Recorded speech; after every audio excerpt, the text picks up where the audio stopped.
Good morning class. Our next topic is molecular organisation of chromosome. ठीक है, इसको start करते हैं। देखो, क्रोमोसोम जो होते हैं गुणसूत्र जो होते हैं वो एक तरह का जटिल संरचना होती है, कॉम्प्लेक्स स्ट्रक्चर होता है जो कि क्रोमेटिन से मिलकर बना हुआ होता है। ठीक है, और जो क्रोमेटिन होते हैं इनको क्रोमेटिन से मिलकर बने हुए होते हैं, इनको क्या कहते हैं हम? न्यूक्लियोप्रोटीन कहते हैं। ठीक है, क्रोमेटिन जो होगा उसमें डीएनए होगा जो कि इसका मेन कंपोनेंट होता है। उसके बाद में इसमें प्रोटीन होगा और फिर आरएनए होगा। ठीक है, तीनों चीज़ें प्रेजेंट होती है। डीएनए इसका मेन कंपोनेंट होता है, मीन्स मुख्य तत्व होता है, जो मुख्य तत्व होता है। उसके बाद में प्रोटीन जो होता है वो लार्ज अमाउंट में प्रेजेंट होता है एज़ कम्पेयर टू आरएनए। ठीक है, आरएनए जो होगा उसका स्मॉल अमाउंट प्रेजेंट होता है। क्रोमेटिन जो होता है उसकी इंटरफेस में क्रोमेटिन जो होगा उसके इंटरफेस में thin thread like structure show होती है। ठीक है, मतलब पतली तंतुनुमा संरचना दिखाई देती है जो कि हाईली कॉइल्ड हो जाते हैं। हाईली कॉइल्ड होने के बाद में एक नेट लाइक स्ट्रक्चर का फॉर्मेशन करते हैं। ठीक है, उस नेट लाइक स्ट्रक्चर का फॉर्मेशन करने के बाद में देखो यहाँ पर क्रोमोसोम है। क्रोमोसोम जो होंगे वो सबसे ज़्यादा इंटरफेस जो होती है वहाँ पर क्रोमोसोम जो होते हैं वो हमें विजिबल नहीं होते, दिखाई नहीं देते।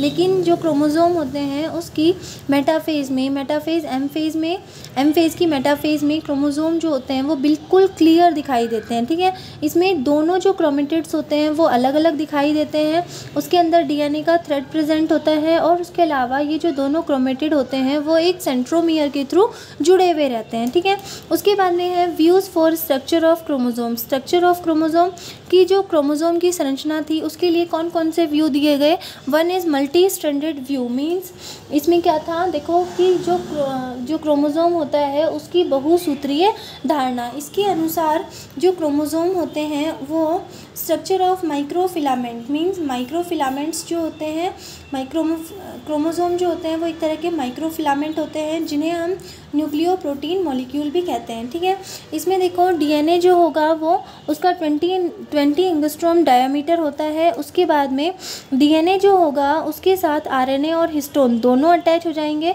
तो आरएनए और हिस्टोन इनका डायामीटर कितना है? 40 एंगस्ट्रॉम। ठीक है, तो ये टोटल 100 एंगस्ट्रॉम के एलिमेंट्री क्रोमोसोमल फाइबर का फॉर्मेशन करते हैं। ठीक है, इसके दो मॉलिक्यूल मिलकर 100 एंगस्ट्रॉम एलिमेंट्री क्रोमोसोमल फाइबर का फॉर्मेशन करते हैं। लेकिन ये वाला जो मल्टी स्ट्रैंडेड व्यू था ये प्रूव नहीं किया जा सका, इसीलिए इसे रिजेक्ट कर दिया गया। ठीक है, अब उसके बाद सेकंड आता है सिंगल स्ट्रैंडेड और यूनिनीम व्यू, मीन्स एक सूत्रीय धारणा। इसमें क्या होता है कि देखो इसके अकॉर्डिंग यूकैरियोटिक जो क्रोमोसोम होता है वो एक सिंगल स्ट्रैंडेड होता है। ठीक है, मीन्स उसमें केवल एक सूत्री होता है। ठीक है, एक सूत्र ही पाया जाता है जो कि न्यूक्लियोप्रोटीन का बना हुआ होता है। इसके बारे में डुप्रोव नाम का साइंटिस्ट था, उसने 1965 में जो सिंगल स्ट्रैंडेड और यूनिनीम व्यू था इसको एक्सेप्ट किया और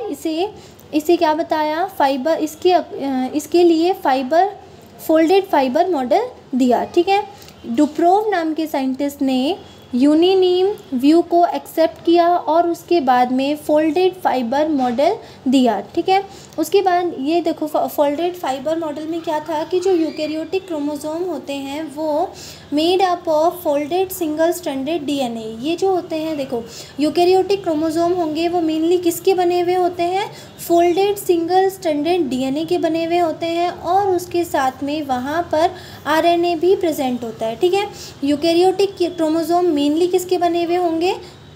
सिंगल स्ट्रैंडेड डीएनए के बने हुए होंगे, फोल्डेड सिंगल स्ट्रैंडेड डीएनए के, उसके साथ में वहाँ पर आरएनए भी प्रेजेंट होता है और इन दोनों के ऊपर प्रोटीन की कवरिंग प्रेजेंट होती है। ठीक है, प्रोटीन की कवरिंग प्रेजेंट होने के बाद में यहाँ पर क्या होता है, इनकी फोल्डिंग होती है या फिर हाईली कॉइल्ड हो जाते हैं। ये हाईली कॉइल्ड होने के बाद में क्रोमेटिड का फॉर्मेशन होगा और इस क्रोमेटिड से ये जो क्रोमेटिड होगा उसमें देखो दो क्रोमेटिड अलग अलग, वो कि दोनों क्या करेंगे, इस तरह से दो क्रोमेटिड हैं, दोनों एक ही सेंट्रोमियर पर अटैच हो जाएंगे और एक क्रोमोसोम का फॉर्मेशन करेंगे, ठीक है।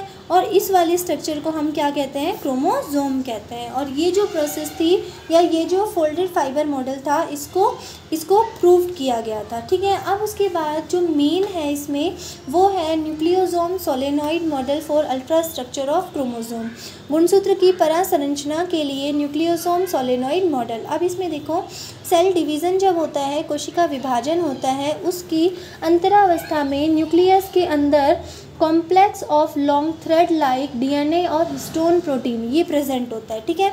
मींस एक लॉन्ग थ्रेड लाइक डीएनए और हिस्टोन प्रोटीन इनका कॉम्प्लेक्स प्रेजेंट होता है जिसको हम क्रोमेटिन कहते हैं। इस क्रोमेटिन का डायामीटर 300 एंगस्ट्रॉम होता है या फिर इसे हम 30 नैनोमीटर भी बोल सकते हैं, ठीक है।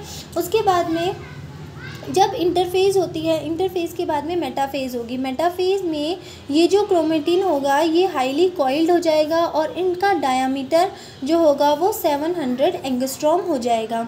तो ये डायामीटर 300 एंगस्ट्रॉम था, उससे 700 एंगस्ट्रॉम हुआ। इट मीन्स यहाँ पर क्या हो गया, डायामीटर इसका, उसके बाद में डायामीटर जो है उसमें क्या होगा, हाईली कॉइलिंग होगी, हाईली कॉइल्ड हो जाएगा उसका स्ट्रक्चर। और यहाँ पर क्रोमेटिन की पैकेजिंग हो जाती है। क्रोमेटिन की पैकेजिंग किस तरह से होती है, देखो ये एक न्यूक्लियोसोम है, ये एक ऑक्टामर है, हिस्टोन ऑक्टामर, जिसमें क्या होता है, ये स्टार्टिंग में मैं बिल्कुल एक्सप्लेन कर चुकी हूँ इसको कि हिस्टोन ऑक्टामर जो होता है उसमें H2A, H2B, H3 और H4 ये चारों जो हिस्टोन प्रोटीन होते हैं ये प्रेजेंट होते हैं। इनके दो मॉलिक्यूल होते हैं, 4 यूनिट हो गई, 4 × 2 = 8, ठीक है। तो इसको हम हिस्टोन ऑक्टामर कहते हैं। इस हिस्टोन ऑक्टामर के ऊपर डीएनए जो होता है वो इस तरह से लिपटा हुआ रहता है, ठीक है। कॉइल्ड स्ट्रक्चर होता है डीएनए का, देखो इस तरह से इसके ऊपर लिपटा हुआ रहता है। और ये जो डीएनए होता है, हिस्टोन ऑक्टामर जो होता है वो देखो डीएनए जो होगा वो इसके ऊपर बिल्कुल पैक हो जाएगा। उसके बाद में यहाँ पर क्या होता है, पैकेजिंग होती है हिस्टोन ऑक्टामर और डीएनए फोल्ड, हिस्टोन ऑक्टामर के ऊपर डीएनए फोल्ड हो जाता है जिसे हम न्यूक्लियोसोम और न्यू बॉडी और फिर पीएस पार्टिकल के नाम से जानते हैं, ठीक है। इसको हम क्या कहते हैं, जहाँ पर डीएनए हिस्टोन ऑक्टामर के ऊपर पूरी तरह से लिपट कर फोल्ड हो जाता है, इसे हम न्यूक्लियोसोम मॉडल कहते हैं। ये जो मॉडल होता है इसमें डीएनए का स्ट्रैंड इस हिस्टोन ऑक्टामर की बॉल से सेपरेट हो सकता है कभी, ठीक है। तो इस सेपरेशन को रोकने के लिए, इनके स्टेबलाइजेशन के लिए यहाँ पर H1 हिस्टोन प्रोटीन प्रेजेंट होता है जो इसका स्टेबलाइजेशन करता है, इसको मॉडल को पूरी तरह से फिक्स बना के रखता है, ठीक है। इसमें से डीएनए के जो स्ट्रैंड होता है उसको अलग नहीं होने देता। उसके बाद देखो ये न्यूक्लियोसोम का जो मॉडल है इसमें देखो इस तरह की स्ट्रक्चर होती है जिसमें दो सक्सेसिव न्यूक्लियोसोम के बीच वाला जो डीएनए होता है उसको हम लिंकर डीएनए कहते हैं और उसकी लेंथ होती है 40 to 80 बेस पेयर लेंथ होती है, ठीक है। उसके बाद देखो ये जो हाईली कॉइल्ड न्यूक्लियोफिलामेंट होते हैं इसको हम सोलेनॉइड कहते हैं या न्यूक्लियोफिलामेंट कहते हैं, जिसका डायामीटर 10 नैनोमीटर या फिर 100 एंगस्ट्रॉम होता है, ठीक है। अब देखो ये क्या है, लिंकर डीएनए, ये डीएनए है, डीएनए के ऊपर ये क्या प्रेजेंट है, न्यूक्लियोसोम प्रेजेंट है, ठीक है। ये न्यूक्लियोसोम और डीएनए ये दोनों क्या करते हैं, beads on string appearance of nucleosome on DNA. देखो एक माला होती है, माला में ये जो है ये क्या है, धागा है, ठीक है। धागे के ऊपर ये मोती की तरह की संरचना प्रेजेंट होती है। ये धागा क्या है, डीएनए है और ये मोती जैसी जो संरचना है ये क्या है, न्यूक्लियोसोम। तो इसी कारण इसे क्या कहते हैं, बीट्स ऑन स्ट्रिंग अपीयरेंस कहते हैं, ठीक है। अब बाद में आता है केमिकल स्ट्रक्चर ऑफ क्रोमोसोम, गुणसूत्र की रासायनिक संरचना। अब देखो क्रोमोसोम जो होता है उसमें mainly DNA, RNA, histone protein और नॉन हिस्टोन प्रोटीन प्रेजेंट होता है। उसके अलावा क्रोमोसोम में कैल्शियम भी प्रेजेंट होता है। कैल्शियम जो होगा वो क्या करेगा, डीएनए के साथ अटैच हो जाएगा और ये जो क्रोमोसोम होता है उसकी बाइंडिंग में हेल्प करता है, ठीक है। डीएनए और आरएनए इन दोनों डीएनए और हिस्टोन प्रोटीन, डीएनए जो होगा वो 35% प्रेजेंट होगा, हिस्टोन प्रोटीन 55% प्रेजेंट होता है। तो क्रोमोसोम में डीएनए और हिस्टोन प्रोटीन इन दोनों का टोटल 90% पोर्शन प्रेजेंट होता है। मींस मेजॉरिटी में कौन प्रेजेंट होगा, डीएनए और हिस्टोन प्रोटीन, ठीक है। डीएनए जो होता है वो एसिडिक होता है, हिस्टोन प्रोटीन बेसिक होता है। मीन्स ये दोनों क्या करते हैं, अपोजिट हो गए, इसीलिए इन दोनों के बीच में अट्रैक्शन प्रेजेंट होता है और ये जोड़कर क्या बनाते हैं, न्यूक्लियोसोम मॉडल बनाते हैं, ठीक है। अब उसके बाद में देखो जो हिस्टोन प्रोटीन है उसमें बता चुकी हूँ ये सारा कि आर्जिनिन और lysine basic amino acid present होते हैं। 90% पोर्शन किसने कवर किया, डीएनए और हिस्टोन ने, लेकिन बच गया 10%। उस 10% वाले पोर्शन में भी 10% का 12 to 14% आरएनए प्रेजेंट होता है, 2 to 3% डीएनए प्रेजेंट होता है और 10% का 83 to 86% non histone protein present होता है, ठीक है।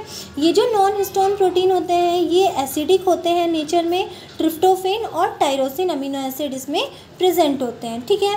अब उसके बाद देखो यहाँ पर प्रोटीन्स भी प्रेजेंट होते हैं, कौन कौन से, phosphoprotein, DNA polymerase, RNA polymerase,